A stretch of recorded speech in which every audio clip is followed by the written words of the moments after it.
Hello and welcome to Wake Up America. The Federal Reserve Bank has always been a key cog in the American economic machine. The central bank has, since its inception, been the major driver of monetary policy in the United States. It is also one of the primary drivers of overall economic policy. This at least was the case prior to the easy money era of the Bush administration.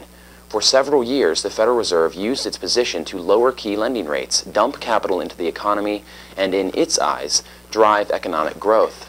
Now, nearly 3 years into this recession, which began in December 2007, the U.S. is still struggling to find a fix for the economy. In recessions past, the Federal Reserve could have lowered lending rates and quickly pumped money into the economy and hoped for growth. After 8 years of lowering rates, even as the economy technically grew, the Fed is stuck at an impasse. The Fed cannot physically lower rates anymore without actually zeroing them, and it cannot raise rates for fear that the monetary austerity will kill whatever semblance of growth this country has.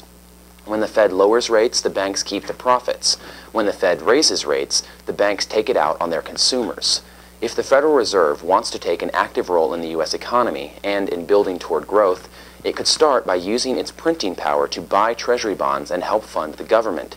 People on both sides of the political spectrum talk about cutting deficits and capping spending, but in reality that is simply not going to happen. Washington will not cut the deficits. It will not end the spending. Even if it does cut some programs, the wars alone are enough to bury this country in debt. Given this fact, the best we can hope for right now is that the Treasury sells its notes and bonds to the Federal Reserve instead of to foreign lenders. At least in that case, the obligations that come with each purchase are domestic, and our Treasury is not beholden to a sovereign government.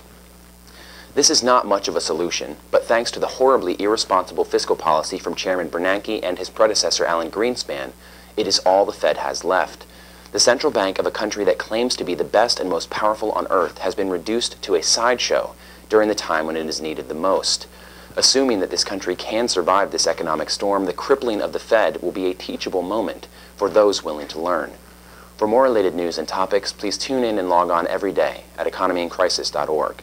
And for up-to-the-date news on events from concerned citizens and economy in crisis, please visit us on meetup.com. Wake up, America! Open up your eyes! Wake up, America! Wake up!